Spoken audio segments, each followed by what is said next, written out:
માંગરોળ નગરપાલિકા ચૂંટણીને લઈને જૂનાગઢ ઇન્ચાર્જ પોલીસ અધિક્ષક જાડેજા સાહેબની અધ્યક્ષતામાં માંગરોળ ડીવાયએસપી કોળિયાતર સાહેબના માર્ગદર્શન હેઠળ શહેરના jail road, bus stand road, બંદર ચાપા, ગાંધી ચોક, ટાવર ચોક, લીમડા ચોક સહિત વિસ્તારોમાં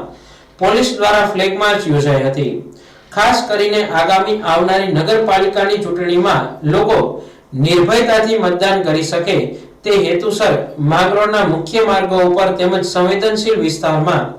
જૂનાગઢ જિલ્લા પોલીસ અધિક્ષક જાડેજાની અધ્યક્ષતામાં પોલીસ દ્વારા ફ્લેગ માર્ચ યોજવામાં આવ્યો હતો। જૂનાગઢ ઇન્ચાર્જ એસપી જાડેજાએ જણાવેલું કે લોકો શાંતિપૂર્ણ ચૂંટણી પર્વની ઉત્સાહભેર મતદાન કરી ઉજવણી કરે તેમજ સંવેદનશીલ મતદાન કેન્દ્ર ઉપર પોલીસની બાજ નજર રાખવામાં આવશે અને લોકોને સહકાર આપવા અપીલ કરી છે। રાજ્યની ચૂંટણીઓ જાહેર થઈ છે ત્યારે માંગરોળની અંદર પણ નગરપાલિકાની ચૂંટણી આવી રહી છે। આ ચૂંટણી શાંતિપૂર્ણ માહોલમાં થાય અને કોઈપણ પ્રકારના અનિચ્છનીય બનાવ ન બને અને તમામ મતદારો શાંતિપૂર્ણ રીતે પોતાના મતાધિકારનો ઉપયોગ કરી શકે એના માટે એરિયા ડોમિનેશન માટે આજે માંગરોળની અંદર એક ફ્લેગ માર્ચનું આયોજન કરવામાં આવેલું છે,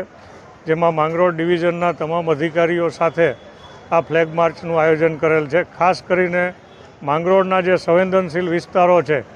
આની અંદર પોલીસની સતત પ્રેઝન્સ રહે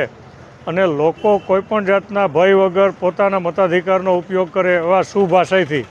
ખાસ કરીને ચૂંટણી દરમિયાનમાં કાયદો અને વ્યવસ્થા જળવાઈ રહે એ પોલીસનો મુખ્ય આશય છે અને એ આશયને પૂર્ણ કરવા માટે આજે આ ફ્લેગ માર્ચ કરેલી છે। અમારી જૂનાગઢ પોલીસ તરીકે લોકોને પણ અપીલ છે કે કોઈપણ જાતના ભય, લોભ, લાલચમાં આવ્યા વગર